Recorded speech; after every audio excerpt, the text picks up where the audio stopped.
Bonsoir. Euh, Bonsoir à ceux d'entre vous qui nous rejoignent en direct pour ces 50 minutes de présentation suivies de quelques minutes d'échange si vous le souhaitez. Et puis aussi un salut amical à ceux d'entre vous qui regarderont cette présentation à un moment plus confortable pour eux. Alors, ce que nous allons voir ce soir n'est pas très facile à regarder. C'est pour ça que j'ai appelé ça le corps dans tous ses états. Nous sommes effectivement dans, dans un courant de création qu'on appelle l'hyperréalisme, et nous allons nous intéresser à trois personnalités qu'on peut classer comme étant des sculpteurs, comme pratiquant la sculpture à l'intérieur de ce courant hyperréaliste. Ron Mueck, Patricia Piccinini et Sam Jenks. Alors, il m'a semblé que ce n'était pas inintéressant éventuellement de commencer par un regard sur quelqu'un qui n'a pas été très, comment dirais-je, très facile dans la manière dont il a traité le corps humain. Il s'agit bien sûr de Francis Bacon, dont on peut quand même dire que l'ombre portée sur toute la création artistique de la deuxième moitié du XXe siècle est essentielle. Bacon est né en 1909, il est mort en 1992. Et là, vous avez un triptyque. Alors, on ne va pas se lancer dans les triptyques de Bacon, ce serait trop long. Peut-être d'ailleurs faudra-t-il revenir sur Bacon à un autre moment. Mais vous avez ici son fameux triptyque qui s'appelle « Trois études de figure pour la base d'une crucifixion ». Donc, il faut bien voir que, à la manière un peu d'un calvaire breton, d'une certaine manière, hein, il faut imaginer au centre un crucifix et puis autour de ce centre disposer ce qui pourrait devenir trois sculptures à partir des peintures, mais qui ne sont bien sûr que trois peintures. Et cette œuvre date de 1944. On ne peut pas ne pas s'empêcher de lier ça, évidemment, au problème des camps, hein, ça c'est clair, et de l'Holocauste, et aussi peut-être au problème, enfin, à l'horreur de la bombe atomique sur Hiroshima, et donc l'entrée dans une nouvelle ère. Ce personnage peut être féminin, dont le corps doit être réduit à un tronc, à un cou et à un visage, déposé dans un seau, posé de manière un tout petit peu insolite sur une table, comme si on le mettait dans une position un peu ostentatoire, mais qui révélait encore plus finalement sa fragilité, le tout dans un grand drapé, n'est pas sans rappeler, enfin, ou n'est pas sans dialoguer avec l'extraordinaire pièce de Samuel Beckett. Et vous le savez, Francis Bacon appartenait à ces classes dirigeantes anglaises installées en Irlande, Beckett lui-même étant irlandais, n'est pas sans rappeler donc les deux personnages des parents du personnage principal de fin de partie qui sont eux-mêmes dans des poubelles et dont on soulève de temps en temps le couvercle pour leur lancer de la nourriture. Puis là, vous avez à nouveau cette idée un peu d'une ostentation liée à quelque chose qui ressemble à un tabouret de cirque. Et puis, vous avez un personnage dont il faut bien dire, enfin, une présence, hein, elle repose sur quoi? Deux échasses, même pas de morceaux de bois très fins à l'endroit du contact avec le sol et qui soutiennent le corps. On est bien obligé de dire une bouche et un anus, en quelque sorte, hein, comme si l'existence humaine consistait d'un côté à ingérer et de l'autre à digérer. Et puis, vous voyez que les yeux sont perdus, le regard est perdu, un peu comme pour Édipe. Et puis, vous avez ces dents qui se préparent à mordre, à détruire, à castrer, à tout ce qu'on voudra, tout ce qui pourrait essayer d'entrer dans un contact que la créature, la présence, là, considérerait comme menaçant. Et puis, vous avez cette troisième présence mi-humain, mi-animal, les oreilles, la bouche, à nouveau les dents. Il semblerait qu'il manque une des pattes de devant, on devine les pattes arrière, dans une sorte de reste d'ersatz d'herbe, est-on dedans, est-on dehors. On a vu que les personnages sont enfermés dans des géométries contraignantes. Voilà, le moins qu'on puisse dire, c'est que les corps sont des corps mutilés, abîmés, frappés par ce qu'on pourrait appeler aujourd'hui le handicap. Et Bacon met l'accent sur cette fragilité du corps humain, que si notre regard n'est pas vigilant, nous allons probablement interpréter comme une non-humanité, une monstruosité, enfin voilà. Et on voit bien qu'ici, ce qui est posé tout de suite, c'est la question de notre regard. Alors, bon, Bacon, bien sûr, est quelqu'un qui connaît son Shakespeare à peu près par cœur, et il sait bien que dans la scène 7 de l'acte 2 de As You Like It, comme il vous plaira, vous avez le personnage du mélancolique, qui est probablement pour la société dans laquelle il vit un peu le fou, hein, mais qui parle avec la sagesse du fou, et qui va évoquer les 7 âges de l'homme, depuis l'enfance jusqu'à la vieillesse, sorte de, là aussi, d'énigme d'Hypiène, hein, quel est l'animal qui marche sur 4 pattes le matin, sur 2 à midi et sur 3 le soir, hein. Et alors, la dernière scène de toutes les scènes dont Jacques parle pour, en quelque sorte, incarner, donner une vision rapide mais synthétique de chaque âge de l'humanité, la dernière scène de toutes, et qui termine cette histoire à la fois étrange et agitée. C'est une seconde enfance et l'oubli pur et simple, sans teeth, sans dents, sans yeux, sans goût, sans quoi que ce soit. Et cette vision, enfin ce regard assez enfin, douloureux, tragique, sur évidemment la fin de la vie humaine, a dû trouver son écho, a trouvé, on le sait, son écho dans l'œuvre de Bacon et peut-être effectivement dans ces études pour 3 figures à la base d'une crucifixion. Alors, j'ai fait un autre petit détour par ce quelqu'un que moi, qui me touche beaucoup, qui s'appelle Dewayne Hanson, qui est un sculpteur américain qui est né donc en janvier 25 à Alexandria, dans le Minnesota, et qui est mort en janvier 96 à Boca Raton, en Floride. C'est quelqu'un, là aussi, qui est vraiment un des pères du courant hyper-réaliste. Et certains d'entre vous qui ont voyagé avec moi aux États-Unis se souviennent peut-être de l'un ou l'autre incident où un membre du groupe se heurtait à une statue de Dewayne Hanson et s'excusait parce que la présence est tellement réaliste, justement, que si on n'a pas fait attention, on a l'impression que c'est quelqu'un de réel à qui on s'est heurté et on s'excuse, bien sûr. Alors, en fait, c'est un matériau que Dewayne Hanson a mis au point, dont il n'a malheureusement pas vérifié la composition chimique, et ce matériau l'a empoisonné. Donc, c'est quelqu'un, c'est très étonnant. Dewayne Hanson est quelqu'un qui est mort de son œuvre. Son œuvre l'a tué. Et c'est quelqu'un qui reste quand même très important aujourd'hui parce que c'est quelqu'un qui a toujours beaucoup insisté sur les problèmes de la société de consommation.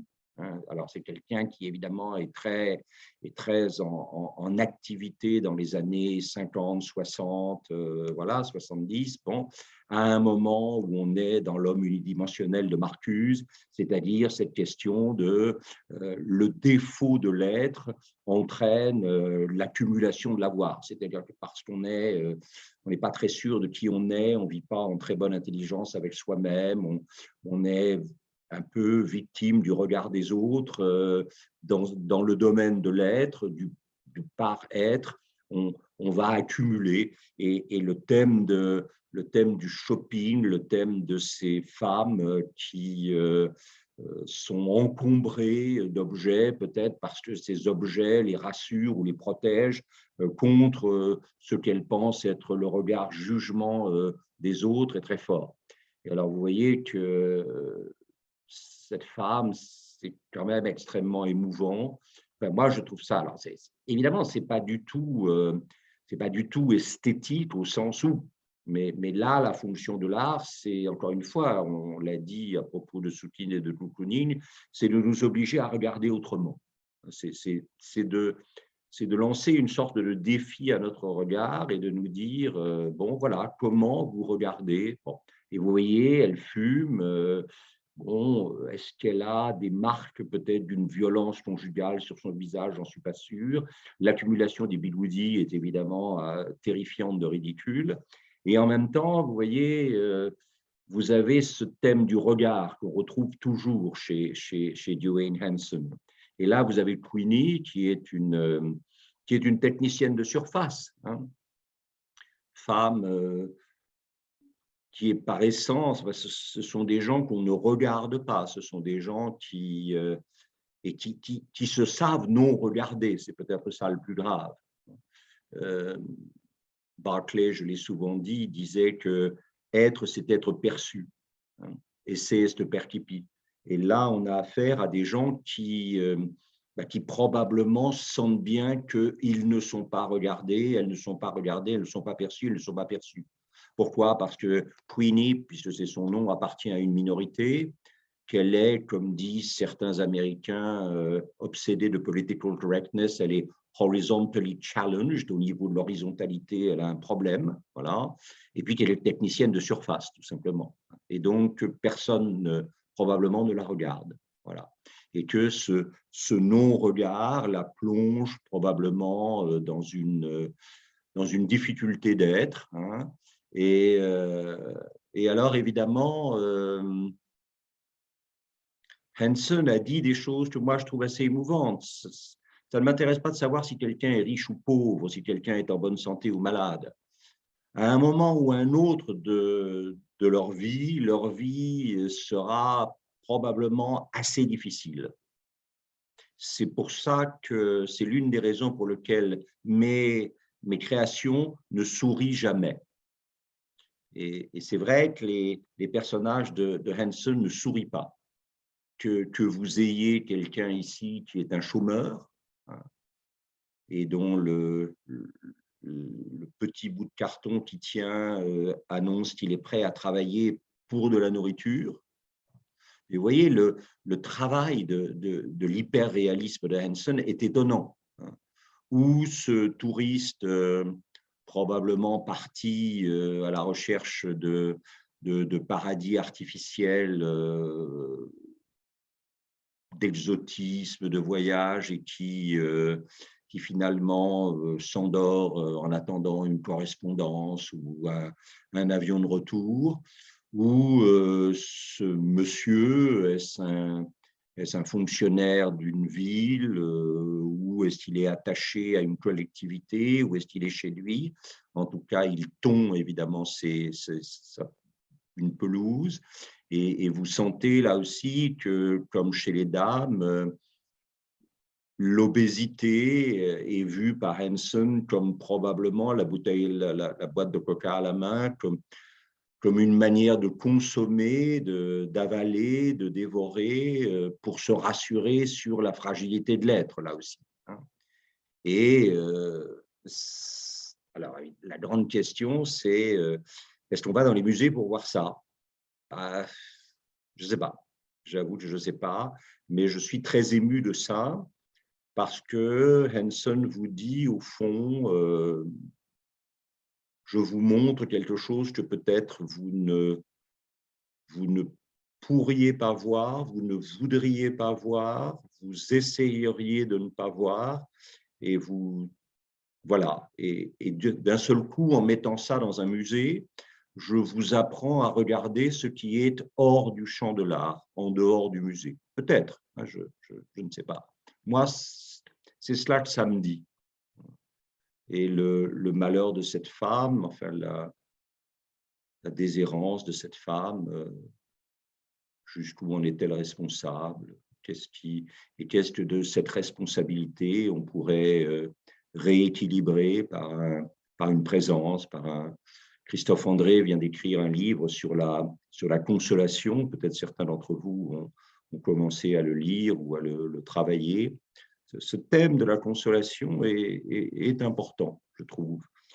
Et il vous dit, Hanson, les gens, les travailleurs, les personnes âgées, tous ces gens, je les vois avec sympathie et affection. Ce sont les gens qui ont mené le combat de la vie et qui, de temps en temps, montrent la dureté du travail de vivre et la frustration du travail de vivre. Tout ça, ça concerne l'activité humaine, c'est la vérité. Et à un moment ou à un autre, nous en passons tous par là. Et voilà, alors c'est à la fois dérisoire, hein. On voit bien le côté installation avec le chien-chien, en même temps les nouvelles qui peut-être montrent que cette dame a des gens qui lui écrivent pour la tenir au courant de leur vie, pour lui montrer qu'elle compte pour eux, hein.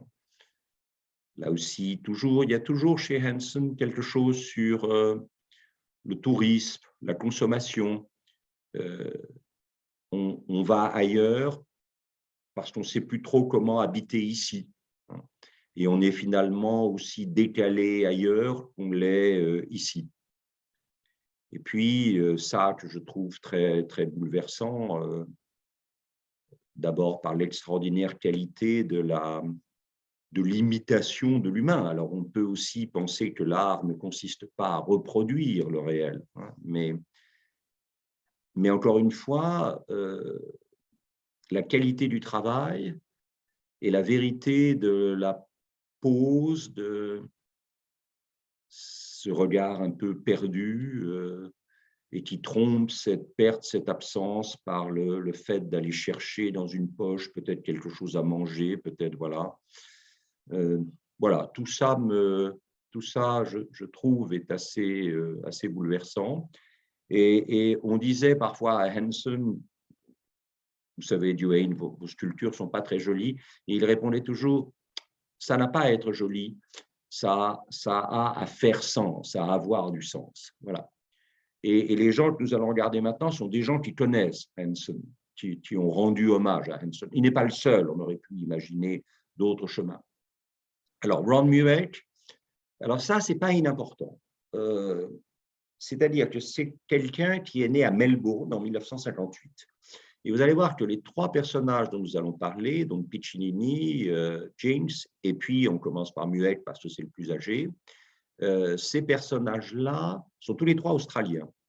Quand nous parlerons de Christo la prochaine fois, qui est un travail sur le réel, je commencerai par parler des NFTs, des Non-Fungible Tokens, ces nouvelles formes de création artistique digitale qui se vendent très très cher et dont le premier acheteur majeur, on en reparlera, qui est un milliardaire indien installé à Singapour, a dit qu'il avait acheté ce Non-Fungible Token pour indiquer qu'il y avait maintenant une clientèle capable de mécénat et d'achat dans l'hémisphère sud et que cette clientèle capable de mécénat et d'achat dans l'hémisphère sud, elle n'était pas forcément intéressée par le même type de production que les gens dans l'hémisphère nord. Donc, on essaiera de revenir un tout petit peu là-dessus parce que le non-fungible token, bien sûr, c'est du digital pur, d'une certaine manière, c'est de l'immatériel et que Christo, au contraire, c'est une manière d'aborder le matériel. Voilà.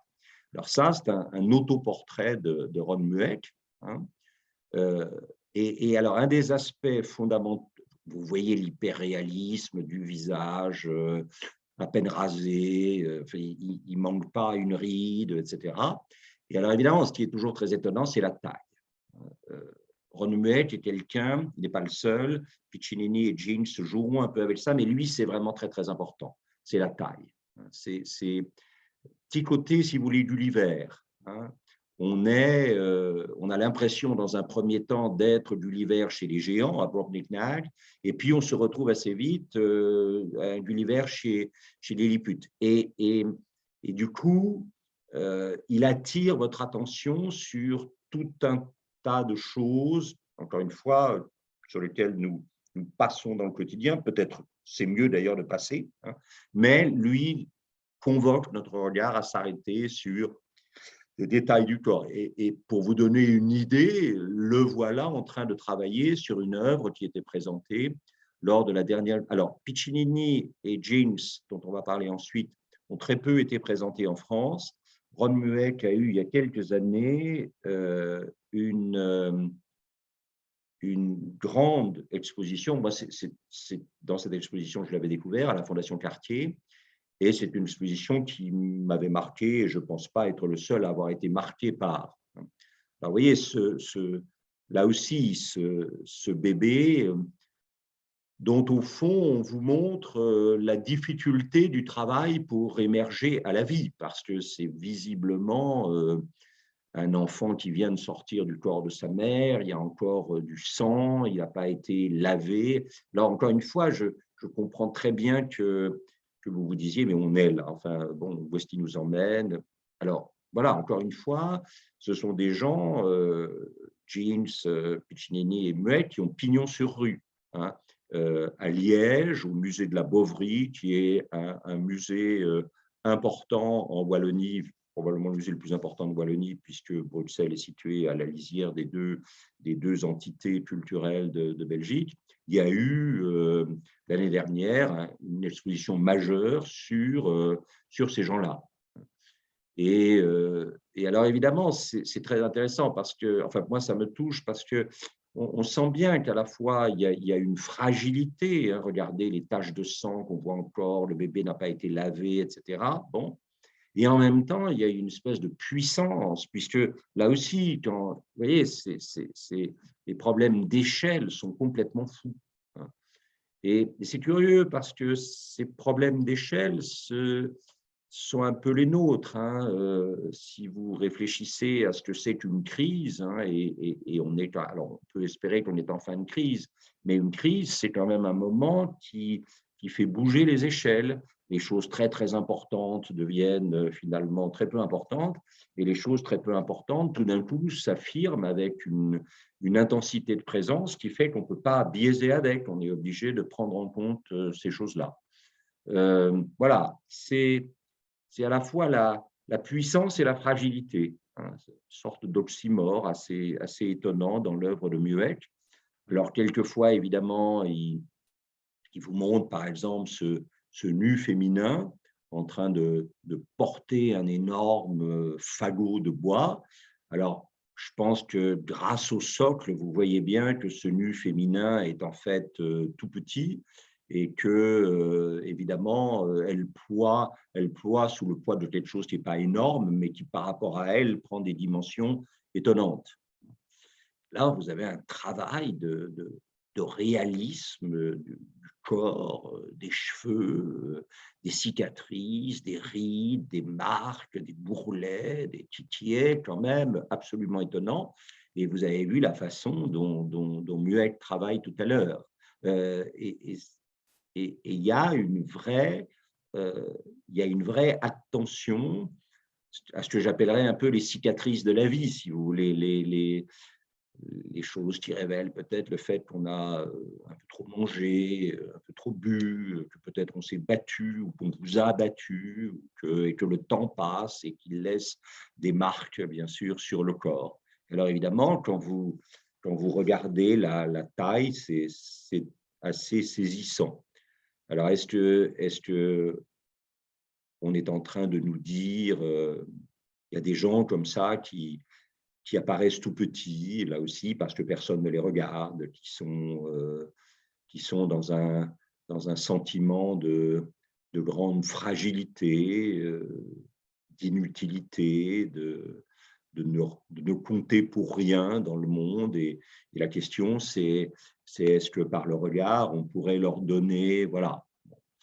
Au contraire, vous voyez, ces personnages assez étonnants. Et là aussi, enfin, je suis désolé, ce sont des détails un peu sordides, mais encore une fois, ce sont des gens qui sont à l'heure actuelle très, très, très courus dans les musées d'art contemporain. Il n'y a pas un musée d'art contemporain aujourd'hui n'importe où dans le globe, plus particulièrement peut-être dans l'hémisphère sud à cause d'eux, qui n'ait l'un ou l'autre exemple du travail de Ron Muehl, de Piccinini, de James. Et là, ce qui est saisissant quand même, c'est cette capacité à… Alors ça pose une question évidemment un peu, c'est qui crée, enfin… il y a une sorte de comment dirais-je, de reprise du geste créateur qui est quand même assez saisissante avec, regardez, les dimensions du personnage, la manière dont les seins, les côtes apparaissent, le sexe, tout le système pileux, les jambes, etc. C'est quand même très saisissant. Et puis ça, dont vous devinez bien sûr qu'elle est gigantesque. Et c'est quoi? C'est une femme dans son lit, dans une position qui est une position de, c'est pas exactement de la mélancolie, mais la posture de la main suggère une sorte d'énigme, hein, de regard sur la vie, dont on a l'impression que la vie, c'est un peu une énigme, c'est quelque chose qu'elle n'arrive pas à déchiffrer, c'est quelque chose qu'elle n'arrive pas. Tout ça dans cette blancheur immaculée qui est un peu inquiétante, parce que sur cette blancheur immaculée, il n'y a pas de trace, il n'y a rien qui affirme la présence, sauf son corps, et sauf la partie supérieure de son corps. On devine les jambes, bien sûr, sous le drap, et la partie supérieure de son corps, dans la posture du visage et de la main, il est question d'être un peu, voilà, que se passe-t-il? Qu'est-ce qui se passe et d'une certaine manière à quoi je sers? Alors là aussi, vous le sentez, et vous voyez bien là, quand vous vous approchez de l'autre côté, qu'il y a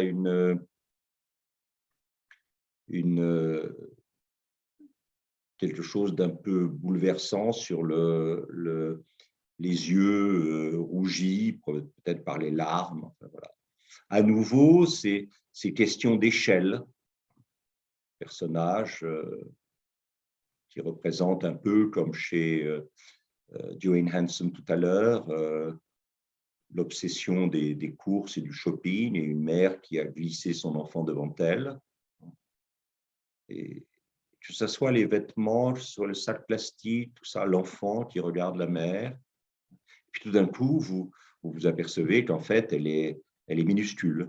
Voilà. Et que ce côté minuscule, c'est qu'au fond, peut-être, elle ne compte pour personne d'autre que pour son enfant, et elle est totalement irregardable, et en même temps, là, d'un seul coup, dans un musée, elle devient l'objet de ce déchiffrage. Bon, voilà. Alors, celui-ci, vous le connaissez peut-être parce que Jean Clair l'avait introduit en sorte d'image fondamentale de sa grande exposition sur la mélancolie au Centre Pompidou, puisque là, vous avez classiquement quelqu'un qui est en train de faire reposer sa joue sur son poing fermé. Et vous savez que Cesare Ripa, dans son Iconologia, disait que c'était, si on voulait représenter la mélancolie, il fallait adopter ce genre de composition. Et là aussi, sont des gens qui n'ont rien. La nudité ici traduit quand même le fait de ne rien avoir. Peut-être pas exactement la vulnérabilité.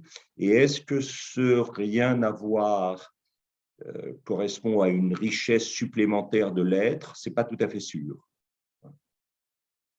Et là aussi, vous voyez les dimensions que Mueck a données à cela, l'intensité quand même du regard, et puis le travail extraordinaire sur la carnation, sur les rides, sur les commissures des lèvres, sur tout ça. C'est voilà. Bon. Et les deux petites dames, voilà, qui des causeuses en quelque sorte.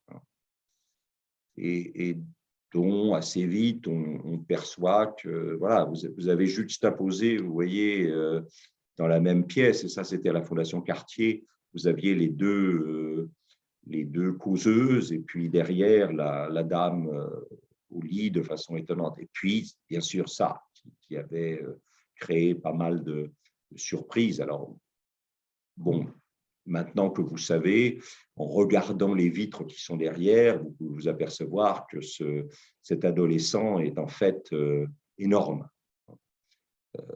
Et que, voilà, alors là aussi, la question c'est est-ce que l'adolescence, c'est le moment où, faute d'une norme ou d'une mesure de l'importance de notre présence, nous nous sentons à la fois extrêmement petits, extrêmement fragiles, et donc nous compensons ce sentiment de fragilité et de petitesse par une vision surdimensionnée de nous-mêmes. Voilà, je ne sais pas. Mais moi, ce qui vraiment me touche, c'est la façon dont Mueck nous interroge sur le regard que nous portons sur la présence des autres. Ce qui veut dire que peut-être nous espérons que les autres portent un regard ouvert et accueillant sur notre présence et sur les difficultés de notre présence. Mais voilà, pour moi, c'est ça. Très émouvant, ça, je trouve ça très, très émouvant. Assez étonnant, ce personnage qui semble soit vouloir interrompre quelque chose, suspendre quelque chose ou appeler au secours. Elle, je dois dire, je l'aime beaucoup. Et puis, là aussi, cette représentation d'une femme très âgée sur ce lit complètement blanc, de blancheur, à la fois innocence et neutralité, le neutre, le blanc qui recouvre tout et qui détruit tous les signes réels de la présence. Voilà. Alors, Patricia Piccinini, ça va être encore plus complexe, puisque vous voyez tout de suite, assez suffocant, cette représentation sculptée d'un enfant entretenant avec un personnage simiesque, orang-outan ou Dieu sait quoi, une relation d'extraordinaire proximité affective. Vous allez voir, c'est très surprenant, très, très surprenant. Et on ne sait pas très bien, alors ça, on va passer assez rapidement parce que c'est un peu, là aussi, c'est l'enfant et le fragment de créature posé sur la chaise sont tous les deux sculptés. Et il s'agit pour l'enfant de s'introduire dans une sorte d'intimité physique animale assez étonnante, avec peut-être l'apparition effectivement des petits, mais des petits de quel type de créature exactement, on ne sait pas. Et alors, c'est étonnant parce que vous avez ici une sorte de mère singe et un bébé humain. Alors évidemment, il y a toujours eu cette possibilité de l'enfant sauvage. Vous vous souvenez peut-être du film de Truffaut. Mais je repensais, vous savez, à ce dont on parle beaucoup en ce moment, l'homme augmenté ou le transhumanisme. Alors, l'homme serait augmenté par les machines, ou le transhumanisme consisterait pour l'homme à dépasser les limites de l'humain par, oui, les machines. Et là, on ne sait plus très bien, est-ce que c'est l'homme qui dépasse les limites de l'humain par un retour à l'animal? Est-ce que c'est l'animal qui dépasse les limites de l'animalité par une sorte de contact inhabituel et transgressif avec l'humain? Paul Beauchamp, le grand exégète jésuite, dans le livre magnifique qu'il avait fait sur la Genèse, qui s'appelait Création et séparation, disait qu'au fond, l'un des éléments fondamentaux de l'acte créateur de Dieu, c'était la séparation entre le minéral et le végétal, entre le végétal et l'animal, entre l'animal et l'humain. Alors, est-ce qu'il s'agit d'une anti-création? C'est vrai qu'avec tout ce qui se passe autour des droits des animaux en ce moment, d'une certaine façon, Piccinini n'est pas sans poser la question de est-ce que les animaux sont si peu humains que cela? Ou est-ce que les humains sont si peu animaux que cela? Et vous voyez, ça peut prendre des formes. Alors, on peut détester ça, trouver ça épouvantable, se demander pourquoi j'ai mis ça à 19 heures avant le dîner, mais c'est voilà. Mais c'est et en même temps, c'est vrai qu'on entend un peu partout parler des droits des animaux, des problèmes des abattoirs, le problème des élevages, tout ça. Et là, elle nous parle de voilà. Et est-ce qu'il s'agit simplement d'une déformation de l'humain? Est-ce qu'il s'agit d'un handicap? Voilà. Et c'est assez émouvant parce que vous avez une figure qui est quand même plus nettement du côté de l'animalité que de l'humanité. Et en même temps, Piccinini vous montre bien que cette figure plus animale qu'humaine, sa maternité n'est pas insensée. Et sa maternité, elle fait sens, elle fait présence, elle fait… Voilà. Bon, c'est très étrange. Et elle va jusqu'à ces choses. Encore une fois, tout ceci figure dans des tas de musées d'art contemporain, apparaît régulièrement sur le marché de l'art et atteint des prix tout à fait étonnants. C'est peut-être parce qu'effectivement, si un certain nombre de gens ne rêvent que d'animaux, enfin que d'hommes machines ou que d'hommes libérés des contraintes de l'humanité par une sorte d'alliance avec la machine grâce aux algorithmes,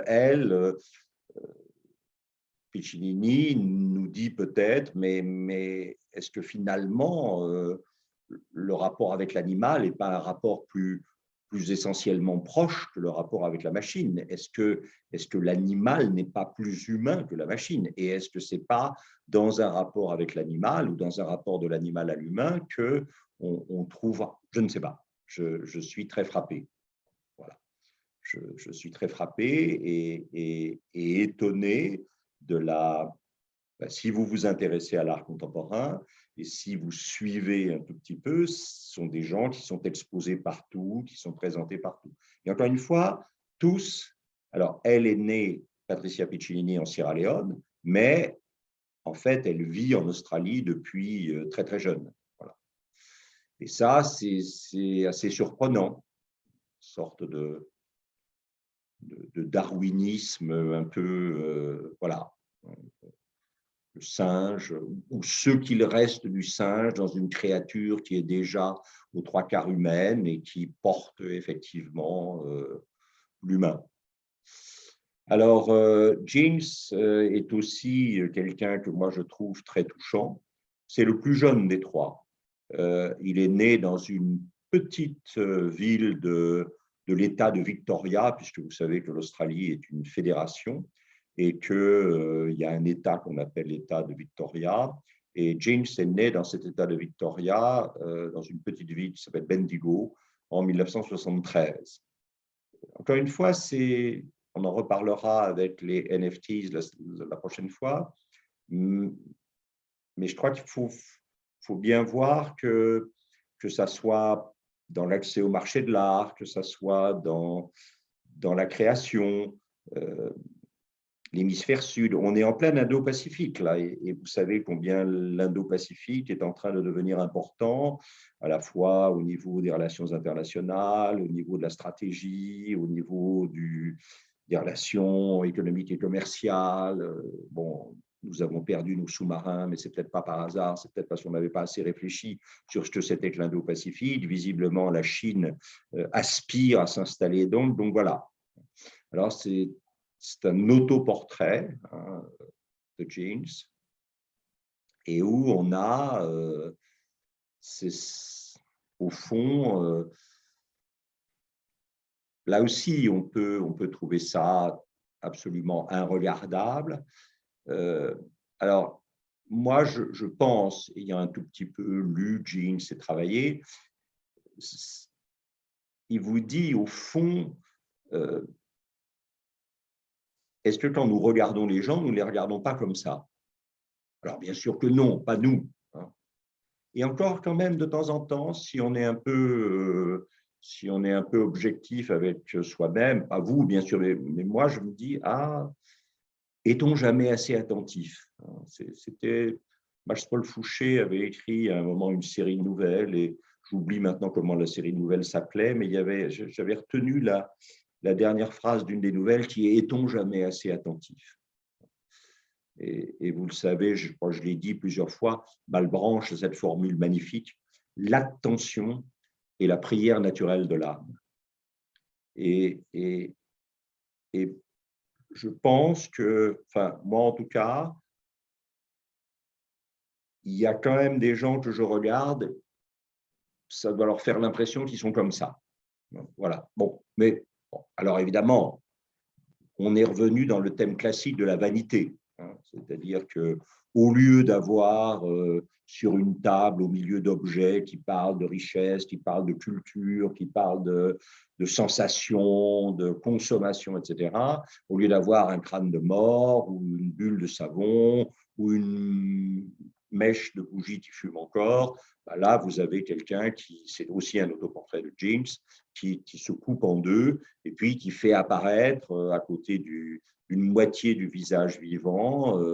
Voilà, c'est l'idée que malheureusement, c'est la moitié de droite qui finira par l'emporter sur la moitié de gauche. Voilà, bon, c'est comme ça. Et alors, est-ce que ça sert à quelque chose d'y penser? On ne sait pas. Mais en tout cas, James vous dit, il y a une grande tradition de l'art qui est dans ce qu'on appelle la vanité. Voilà, c'est bien. Et puis, alors, il s'amuse à faire des choses comme ça qui ne sont pas sans lien avec les crânes de quelqu'un dont nous avions parlé, les crânes de diamant de Damien Hirst dont nous avons parlé à d'autres moments. Et en même temps, vous voyez, c'est aussi quelqu'un qui fait des choses d'une tendresse et d'une responsabilité étonnante, avec cette idée qu'au fond, le grand âge amène à une sorte d'émerveillement, d'étonnement, de désir de protection, de ce qui va finalement prendre notre place. Mais c'est le cycle de la vie et de la mort, et que le destin à la mort dont la jeunesse nous parle. La jeunesse, c'est aux yeux des personnes qui augmentent en âge, le signe qu'un jour, cette jeunesse aura pris leur place, et voilà. Et en même temps, cette manifestation de tendresse, de responsabilité, alors c'est un mot qu'on utilise à tort et à travers en ce moment, mais il y a peut-être aussi de ça, de care, de soin. Même si le passage inexorable du temps fait que la croissance de ce bébé signifie qu'un jour, cette dame ne sera plus là. En même temps, elle exprime ce soin. Alors là aussi, c'est très étonnant. Il y a chez James des choses un tout petit peu comme chez Piccinini, une question du rapport entre l'animal et l'humain. Est-ce que l'humain se souvient de l'animal?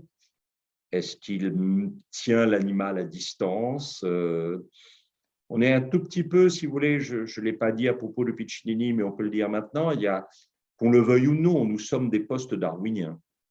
Et la notion d'évolution, elle n'est pas sans correspondre à, voilà, des choses comme ça. La sculpture, elle est faite à la fois du corps du bébé et de la présence des grenouilles, bien sûr. Et là aussi, vous avez ces représentations assez surprenantes de corps humain à tête de renard. Alors, ça veut dire, est-ce que c'est une manière d'accuser chez l'humain la ruse dont on trouve le renard coupable, mais dont les humains sont tout aussi coupables? Je ne sais pas. Est-ce que ça souligne la rapacité des hommes les uns par rapport aux autres? Peut-être. Est-ce que cette rapacité qui vient de l'animalité, elle traverse au fond la chaîne de l'évolution et elle habite encore dans l'homme? Et la question, c'est comment l'homme réagit à ça? Est-ce qu'il s'abandonne à cette rapacité venue de l'animal? Est-ce qu'il peut ne pas s'y abandonner? Est-ce qu'il peut lutter là contre? Est-ce qu'il peut s'en débarrasser? Je ne sais pas. Mais voilà, ce sont des choses qui sont là. Personnage, alors la sculpture est assez étonnante, hein, elle est ici préparée à être exposée dans un musée, elle vient d'arriver dans les réserves d'un musée et dans l'administration d'un musée, un personnage qui porte là aussi un écorché. Peut-on exister sans finalement porter des écorchés? Vous trouvez à nouveau l'extraordinaire, parce que quand même, on est obligé de dire qu'il y a un travail de reproduction du corps humain. Alors, est-ce que l'art, c'est de reproduire le réel? Voilà. Mais il y a un travail de reproduction du corps humain qui est assez étonnant. Et puis ça, aussi chez Jeans, on avait l'impression de quelqu'un qui voulait tout montrer. On était un peu dans l'obscène, c'est-à-dire une manière de donner à voir des choses qu'on n'a pas très envie de voir et dont on se dit que si on ne les voyait pas, ça serait peut-être pas plus mal. Et puis quand même, Gilles vous dit, bah oui, mais si vous ne les voyez pas, si vous ne les regardez pas, il y a des choses que vous… Voilà. Bon. Et puis tout d'un coup, il s'enferme dans le mystère. Et il vous dit, qu'est-ce qui est le plus essentiel pour le regard humain? Est-ce que c'est de deviner à travers une invisibilité? Est-ce que c'est d'assumer le choc d'une visibilité qui est toujours un peu obscène parce qu'elle nous déstabilise profondément? Encore une fois, je ne sais pas. Mais c'est assez saisissant. Et c'est vrai qu'on est convoqué à essayer de deviner. Alors moi, les choses tout refus de communiquer est une tentative de communication, disait Albert Camus. Tout geste d'indifférence ou d'hostilité est appel déguisé. Alors peut-être que les choses qui me touchent le plus chez Jeans, ce sont ces rapports à l'âge et à la mort. Alors ceci s'appelle still life. Still life, évidemment, ça veut dire la vie immobile. En français, ça correspond à la nature morte. Et évidemment, c'est ce corps devenu objet, finalement. Ce corps devenu objet, puisqu'il n'est plus animé par le souffle vital. Mais en dépit du fait que ce corps est devenu objet, on peut supposer que le Fils, celui qui tient sa vie de ce corps, tient ce corps et l'honore comme s'il était encore vivant. Et que c'est peut-être ça, l'humain, c'est-à-dire plutôt que d'abandonner le corps qui nous a donné la vie comme peut-être, dans un fonctionnement d'espèce ou de troupeau ou de meute animale, il y a quelque chose dans l'humain qui est justement ce souci du corps d'où je viens. Voilà. Et puis, évidemment, alors, on peut pas ne pas enfin, on ne peut pas ne pas penser. Alors, on pourrait peut-être que je fais la part belle au travail de James, mais c'est vrai que quand on voit cette admirable Pietà de Giovanni Bellini, parce que le sous-titre, c'est Still Life, Pietà 1. Et vous voyez que la Pietà est inversée. Et ça, je pense que c'est conscient, bien sûr. Là où c'est une vieille femme qui tient son enfant, c'est-à-dire l'avenir de sa vie dans ses bras, parce que cet enfant a été martyrisé. Là, vous avez quelqu'un qui tient le corps dont il vient et sans lequel il n'existerait pas dans ses bras. Et c'est signé, bien sûr, de Bellini vers 1505. Alors, on peut, là aussi, on peut trouver ça, mais bon. Et vous avez à nouveau ça aussi, qui s'appelle Pietà debout. Là aussi, est-ce que c'est une relation entre deux hommes dont l'un des deux membres, partenaires de cette relation, va connaître la mort? Là aussi, si vous voulez, à un moment où toute une partie du digital tend à dématérialiser la présence, hein, on entend parler de ça à longueur de temps, là, vous avez quelque chose qui vous rappelle que l'humain, c'est quand même la matérialité d'une présence, avec la spécificité d'un visage qui n'est pareil à aucun autre visage. Et en même temps, qui ressemble à tous les visages, mais qui, voilà, parce qu'il a ses rides, parce qu'il a ses marques qui lui sont spécifiques, parce que voilà. Et le corps, c'est la même chose. Il n'y a rien qui ressemble plus à un corps qu'un autre corps, et en même temps, aucun corps n'est exactement le même. Et que tant qu'on se préoccupera de cette spécificité fondamentale de chaque corps, on sera encore dans l'humain quand on aura abandonné ça au profit de… Voilà. Bon. Et évidemment, cette standing pietà m'a rappelé, vous savez, ce moment fabuleux dans Violence et Passion de Luchino Visconti en 1974, le moment où Burt Lancaster récupère le corps blessé d'Helmut Berger dans le film. Il y a quelque chose, bien sûr, de ça. Et vous voyez, ça, il appelle ça déposition. Vous savez, la déposition, c'est aussi le moment qui précède la pietà, c'est-à-dire que le corps du Christ est remis à sa mère. Et là aussi, on ne sait pas trop, est-ce qu'il a réussi à se sauver de quelque chose et qu'elle l'accueille et qu'elle le reçoit? Est-ce qu'il est mort? Enfin, voilà.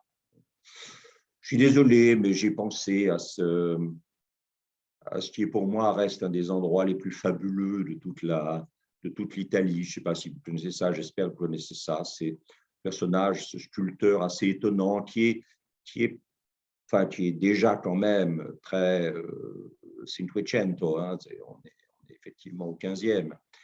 Et c'est cette fameuse lamentation sur le Christ mort, hein, de Santa Maria della Vita à Bologne. Si vous n'êtes jamais allé et vous soyez un jour à Bologne, il faut absolument voir ça.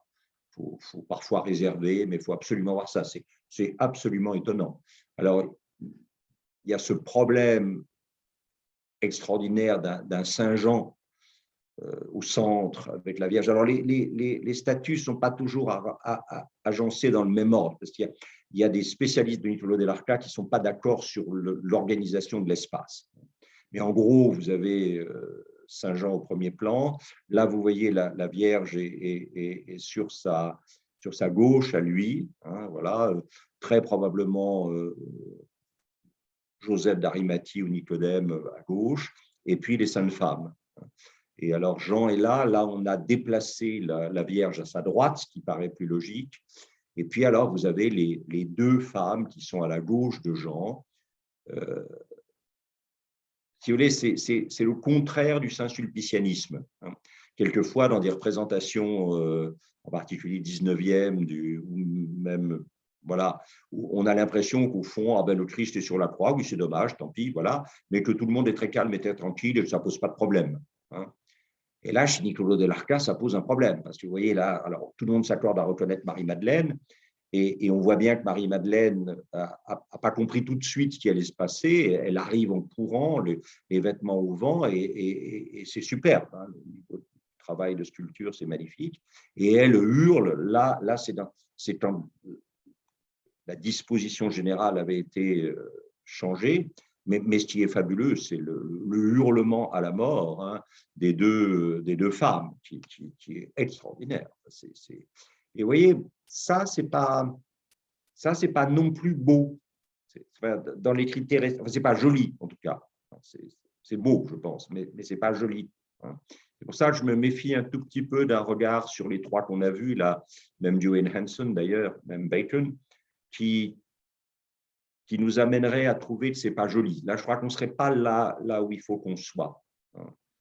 Et c'est évidemment. Alors, bon, je pense que d'évidence, James, c'est probablement plutôt homosexuel, je suppose, mais voilà.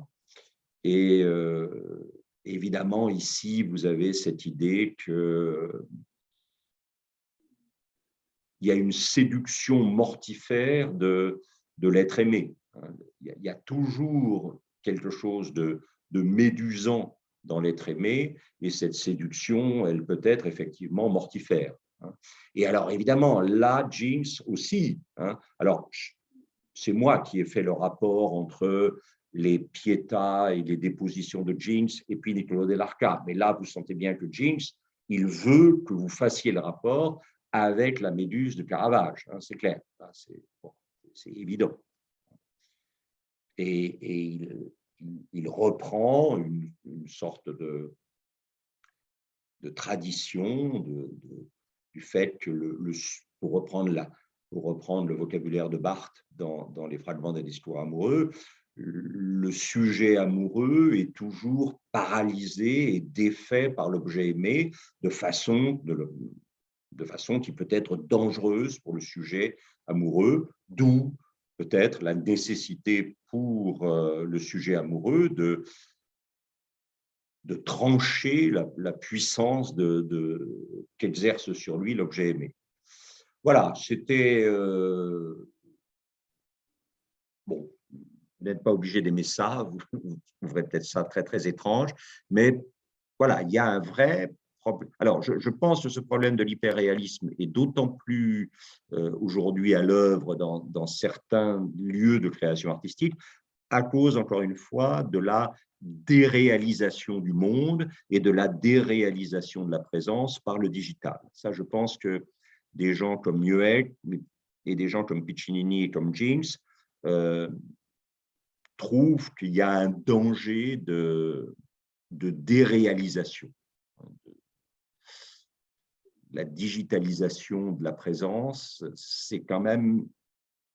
Alors, ça permet à la fois une hyper-présence et en même temps, ça menace peut-être la réalité de la présence.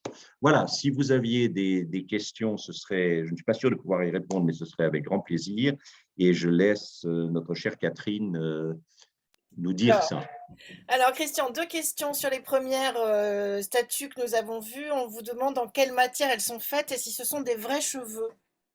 Alors, ce sont probablement, je crois, des vrais cheveux que Ron Mueck récupère en partie sur lui lors de ses coupes de cheveux.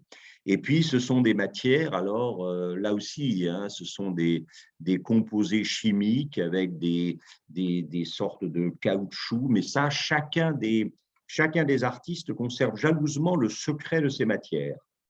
Et je vous ai dit à propos de Dewey Hanson, lui n'a pas vérifié les composants chimiques et il a été contaminé par les matières qu'il avait créées et utilisées pour donner cette impression de réalisme de la peau, des rides, etc. Et chacun d'entre eux garde jalousement le secret de ces matières. Et une autre question, est-ce que l'œuvre de Lucian Freud trouve sa place dans ce genre d'art? Alors, figurez-vous que vous vous souvenez du gros monsieur de Ron Mueck dans La Mélancolie.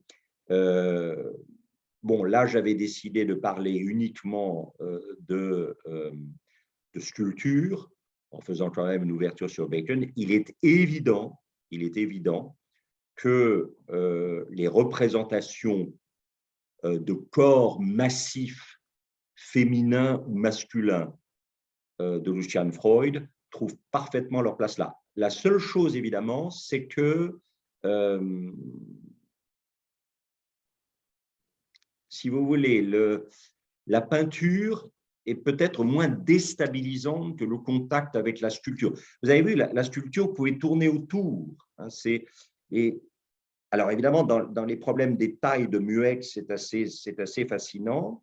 Mais dans les problèmes de cette sorte de, encore une fois, de transhumanisme qui ne serait pas un bond en avant vers la machine, mais qui serait une régression vers l'animalité, le contact, disons la coprésence dans la pièce, la volumétrie, euh, les surfaces qui vraiment donnent l'illusion de la peau et non pas de la peinture, hein, ça, c'est quand même assez bouleversant, je trouve. Pas d'autres questions, Christian. Un grand merci. Oui, j'espère ne pas vous avoir trop. Voilà. Écoutez, de toute façon, grâce à notre chère Catherine, la présentation sera à votre disposition. Et alors, j'ai vu que quelqu'un avait posé la question pour savoir s'il y avait des œuvres visibles à Paris en ce moment. Je ne suis pas absolument sûr, hein. Je ne crois pas que Pompidou en ait acheté, mais je peux me tromper, hein. Je peux me tromper.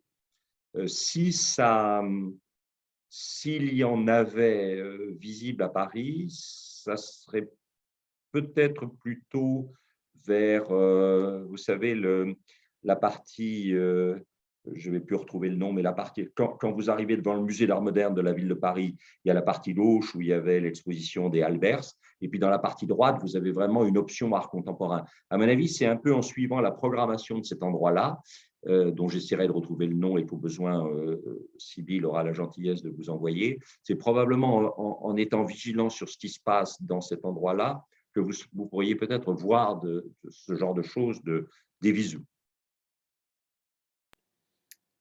Pas d'autres questions, Christian. Merci beaucoup. D'accord. Merci. Très bonne soirée à vous tous et merci d'avoir été là. À bientôt. Au revoir.